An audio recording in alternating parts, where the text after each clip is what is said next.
A fase 3 começava do universo cinematográfico da Marvel e Siqueira, tínhamos aqui um filme esperadíssimo que foi anunciado num dos maiores momentos da história da cultura pop.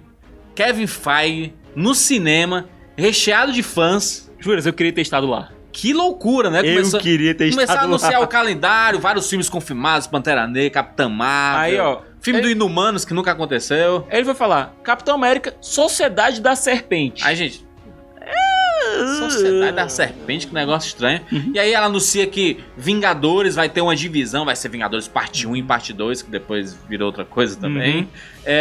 Mas ele decidiu no finalzinho. Opa, pera aí. Esse negócio de Sociedade da Serpente tá meio esquisito, né, galera? E aí ele coloca o logo. E aí a gente vai falar agora sobre Capitão América Guerra Civil. There must be a better title somewhere.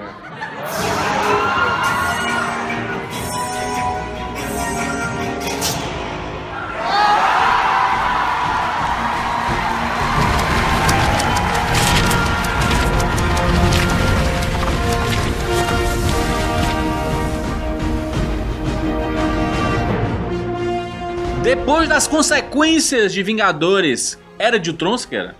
Esse negócio tava feio, né? Agora era a hora de chegar pra regulamentação dos super-heróis, né? Aquela HQ clássica, Guerra Civil, que é uma das HQs mais famosas do universo Marvel, e mais populares também, assim, né? A turma gosta muito. Mas juras, enquanto na HQ do Mark Millar era sobre os heróis se registrarem e darem sua identidade secreta pro governo... Aqui, porque a gente sabe que a identidade secreta no universo cinematográfico não importa, né? O pessoal tá tudo sem máscara aí toda hora. Vamos ver. O foco tem que ser outro. O foco tem que ser os problemas que estão acontecendo, da invasão de Nova York, a queda dos porta-aviões em Washington. Exatamente, o ataque e a destruição de Sokovia, né? Então, o governo iria entrar de cabeça, cara, a gente tem que ter um controle sobre esses super-humanos, porque eles vão acabar destruindo o nosso planeta se a gente não cuidar deles, né? E eles trazem de volta, juros, um personagem que estava sumido desde o segundo filme do MCU, sim, que é o General Ross. Exatamente. Vivido pelo William Hurt. O que é decidido? É que os heróis vão ter que ser registrados. Um painel da ONU vai decidir quando, como e se os Vingadores vão agir. Exatamente. Então eles vão ser assalariados do governo. E aí, quem é que fica do lado do governo? Esse moço aqui. Tony Stark. Surpreendendo todo mundo. Homem de Ferro. Nos filmes, certo? O Tony Stark... Joel, clipezinho do Homem de Ferro 2, por favor. Eu consegui. Eu privatizei a paz mundial. Ele privatizou a segurança mundial. Com a queda da SHIELD... Ele tava contra o governo, né? Exatamente. E com a queda da SHIELD, os Vingadores, que é a empresa dele, passaram a ser responsáveis pela segurança do mundo. Só que ele pensou assim, cara... Depois do que aconteceu com o Tron ali, da cagada que eu fiz... Que foi muito grande. Eu tenho que ficar do lado do governo aqui. Eu não posso... eu tenho que arcar com as consequências. Jogam na cara dele que ele foi responsável por morte de gente inocente. Exatamente. Ele se sente muito culpado por tudo isso. E aí, do outro lado, nós temos essa moça aqui, o Capitão América. Que todo mundo esperava que fosse ficar do lado do governo. Sim. Mas o arco do personagem que está sendo desenvolvido desde o primeiro Vingadores, passando pelo Soldado Invernal. Desde o primeiro Capitão América, né? Se você pensar, né? No primeiro Vingadores, quando ele começa a ter uma interação maior com o Tony Stark, ele começa a perceber que hoje em dia não é mais assim tão preto no branco. Passando pro Soldado Invernal, em que ele descobre que a Hydra estava crescendo dentro da própria SHIELD, da organização para a qual ele trabalhava. Exatamente. Um dos motivos dele não querer o governo comandando, porque ele viu o amigo dele sendo comandado por um agente do governo. Exato. Entre aspas, que era o personagem do Robert Redford. Com certeza, com certeza. Então a gente vê aqui um embate, né? E aí era questão de tempo que esses dois iriam se enfrentar em algum momento. E aí foi formado o time Homem de Ferro e o time Capitão América. No time Homem de Ferro nós tínhamos o próprio Homem de Ferro, Visão, que é a cria dele, Máquina de Combate, que é o parça, o BFF do Homem de Ferro. Sim. Mas além disso, é um cara militar e que desde Homem de Ferro 2 ele vinha falando sobre trazer esses super-humanos pra dentro da hierarquia do governo. Hierarquia militar. O Pantera Negra, depois de tudo que aconteceu, o Buck e tudo mais... O Buck é acusado da morte do pai, pela morte do pai do príncipe T'Challa, o Pantera Negra. Então o Pantera Negra fica do lado do Homem de Ferro pra tentar capturar o assassino do seu pai. Exatamente. Nós temos a Viúva Negra também do lado do Homem de Ferro. Enquanto isso, do lado do Capitão América, nós temos o Falcão. Obviamente, não sai do lado do parceiro. Soldado Invernal. Até porque ele tá sendo acusado de um crime que não cometeu. Feiticeiro Escarlate. Que já tem uma rusga lá com o Tony Stark. E aí é mais um motivo pra ficar longe. Até porque o estopim da situação toda foi pelo quê? A Feiticeira Escarlate tentando impedir que um vírus fosse solto. Exatamente. Acaba acidentalmente explodindo um andar onde estava apenas a embaixada de Wakanda. Sim. Não foi culpa dela. Aliás, não foi culpa de ninguém aqui. Mas a responsabilidade acabou ficando nas costas dela, né? Ficou dos Vingadores, mas principalmente nela, porque foi ela que acabou acontecendo tudo ali, né? Pois é, mas você assistindo o filme, você vê que não foi culpa dela. Não foi. E quem também fica do lado do Capitão é o Gavião Arqueiro. É. Até porque o Gavião ele tem um histórico de ser meio contra a autoridade. Sim.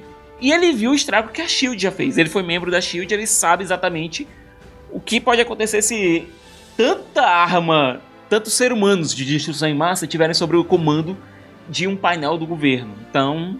Isso a gente viu lá na cena pós-créditos. O começo do recrutamento do Homem-Formiga, que ele é totalmente time Capitão América, né? E é meio fã, né? Ele é meio fanboy, né? Sim.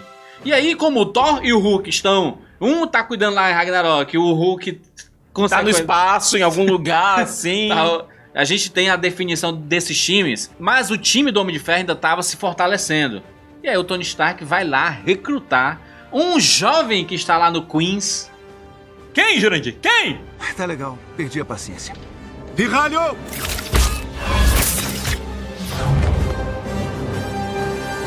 Peter Parker, Homem-Aranha, começa a fazer parte peraí, do time Homem de Ferro. Mas o Homem-Aranha não estava com a Sony?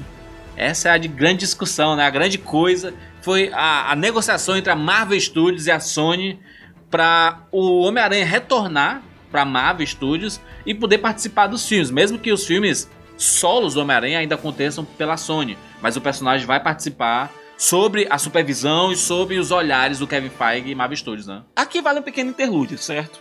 A Sony ela lançou um filme chamado A Entrevista. Sim. Um filme do Seth Rogen, do James Franco, aquelas piadas básicas que eles fazem. Sim. Só que a entrevista aqui era com o Kim Jong-un. Sim, o ditador lá da Coreia do Norte. Ditador, presidente, depende do seu ponto de vista, depende da sua localização geográfica. De todo modo, quando esse filme saiu, o pessoal da Coreia do Norte ficou meio irritadinho, sabe? Sim. E começaram os tais dos vazamentos da Sony. Os Sony Leaks, né? Sony Hack, na verdade, né? Sony Hack. Começou a ser hackeado e eles vazaram tudo. E foi quase o fim da Sony. Essa é a verdade. Foi quase o fim da Sony. Porque as ações da Sony caíram. Eles perderam muita coisa, perderam muito dinheiro, muitos processos. Muita gente. Dados pessoais vazaram. Foi muita coisa. Mano. Imagina o seguinte, você tá falando de um ator e tal, você tá falando num e-mail, olha, eu não gostei muito desse ator, ele é meio pé no saco e tal. O ator nunca mais vai querer trabalhar com você não, meu filho, depois que se vazou. E isso é coisa normal, acontece em qualquer empresa. E aí a Sony precisando de dinheiro. Até porque os últimos 2 Homem-Aranha não deram muito certo. Então era batata que a Marvel iria conseguir negociar. A Sony ainda tá segurando o personagem. A Sony distribui os filmes, Isso. A Marvel faz. Exato. A Marvel Studios faz em parceria com a Sony. Exatamente. E a Sony lança. Mas nos filmes de equipe, o Homem-Aranha aparece. A internet explodiu com tudo isso, sabe? Inacreditável. E um design que remete muito ao Homem-Aranha original. Apesar de ser uma roupa mais tecnológica e tal. As lentes se mexem, juro. Exatamente. As lentes se mexem, juro. A gente conversou muito sobre esse trailer quando saiu na época. E era um embate, né? Por mais que a HQ tenha muito mais super-heróis, tinha os X-Men, tinha tudo que é... Porque não tem limite ali, eram todos heróis da Marvel. O papel aceita tudo, né? Quarteto Fantástico tinha tudo, né? No cinema era isso. Eram poucas pessoas? Eram. Mas fazia sentido porque estava sendo construído no universo cinematográfico, né? A gente vê aqui, Siqueira, na verdade, a construção desses dois personagens, esse embate entre Capitão América e Homem de Ferro, é um embate que gerou muita discordância, porque muitas pessoas ficaram do lado do Homem de Ferro, e achando, cara, se você assistir Vingadores 1 e Vingadores 2, você vê que os heróis não estão se preocupando com quem tá ao redor. Eles estão salvando gente. Eles querem resolver o problema, mesmo que o Hulk destrua 500 prédios ao mesmo tempo, entendeu? Mas eles estão salvando pessoas. Eles estão salvando pessoas, mas estão ainda destruindo tudo, sabe? E um dos caras que perderam tudo, inclusive a família, foi o Zemo. Exato. Vivido pelo Daniel Bru, que é o cara que consegue manipular tudo pra começar esse embate. Um dos melhores vilões do universo, que aí sim, nesse filme da Marvel, a gente tem um baita vilão. É um cara que tem motivação. Motivação real, sabe? E a primeira cena dele, ele matando um agente da Hydra afogado, é muito pesada. E mostra que esse cara não tá pra brincadeira, não. Esse vilão é inacreditável, cara. O arco dele até o final é absurdo e olha, que vilão, né? O objetivo dele não era matar os Vingadores. Porque ele sabe que se matasse um, o cara virava Marte e não adiantava nada. Exato. Ele tá querendo destruir os Vingadores por dentro. E ele consegue, porque ele tem em mãos o diário do Soldado Invernal, que mostra os comandos dele, como manipulá-lo e tal. E olha, dentre essas coisas, ele descobre também que foi o Soldado Invernal, comandado pela Hydra, controlado mentalmente, quem matou os pais do Tony Stark, cara. Então ele tem a arma na mão, né, pra causar esse embate, porque o Capitão América vai defender o Buck, tanto que tem aquela frase, cara, eu pensei que você era meu amigo, né? Ele é meu amigo. Eu pensei que eu também era. Se você for ver aquela parada do aeroporto, aquela batalha inteira que tem no aeroporto, que é fantástica, de vários embates e tudo mais, eram porradas meio assim, meio de brinca, um treinamento dos X-Men, assim, sabe? Até o ponto em que o Máquina de Combate levou, né? Exatamente. Se teve um cara que apanhou feio nesse negócio, foi o Máquina de Combate que quase morreu. É que nem você começa a brincar de chulipinha com os amigos, assim, e tem um cara que dá uma lenhada no teu braço e fica aquela marca absurda, isso assim, pô, passou do ponto aí, passou do ponto. O Máquina de Combate acabou ficando paraplégico com essas brigas, que muita gente chama de porrada fofa, porque não acontecia nada com os personagens e tudo, mas parecia que eles queriam, na verdade, imobilizar o outro e não combate verdadeiro. Tiveram consequências aqui. Sim. Boa parte dos Vingadores foi presa. Sim. Gavião Arqueiro, preso. Feiticeira Escarlate, presa. Sim. Homem-Formiga, preso. De novo. Coitado. Esse filme tem muita coisa bacana. E principalmente a batalha final, lá em que tem o Homem de Ferro contra o Buck e Capitão América. Porque é uma batalha muito emocional. É muito emocional. É muito forte. É o momento que o Homem de Ferro descobre: o Buck matou meus pais. Exato. Aliás, Buck não, o Soldado Invernal, controlado. Exato. Só que naquele ponto, o Homem de Ferro estava completamente transtornado. Sim. Por quê? O grande problema não é nem o fato de que o Buck... Aliás, é um grande problema isso. Sim. Mas pra completar, o Capitão sabia e não contou. E o Capitão era amigo do pai dele. Sim. O pai dele foi o cara que fez uma traição. Ele se sentiu aquilo como uma traição mesmo, né? E existia também uma coisa, porque a gente via desde o primeiro Vingadores que o Howard ele falava muito do Capitão pro Tony. E ele sentia assim um pouquinho de... E ciumado, né? De assim, cara, esse cara fala mais do Capitão América do que de mim, sabe? E aí... Ou seja, foi tudo construído pra chegar nesse momento, sabe? A própria conclusão com o Zemo, assim, é muito interessante. E a forma que o filme encerra também, ela... encerra de uma forma meio agridoce, assim, sabe? Com a cartinha, não sei o quê. Sejamos diretos. Todo mundo seguindo, né? O Zemo foi o único vilão do universo Marvel até agora que conseguiu o que queria. Ele conseguiu dividir os Vingadores, né? O Zemo foi preso? Foi. Ficou preso lá, ficou lá com o Martin Freeman. Sim. Teve a sua introdução aqui, o Agente Ross. Que é basicamente um Coulson 2.0, né? Sim, sim. Ficou lá preso, mas o Zemo conseguiu o que queria. Ele destruiu os Vingadores. Os Vingadores ficaram quem? O Homem de Ferro, o Visão e o Máquina de Combate tá fora de combate. Exatamente. Só! Esse filme ele trouxe consequências drásticas pro universo cinematográfico. E era a abertura da fase 3, né?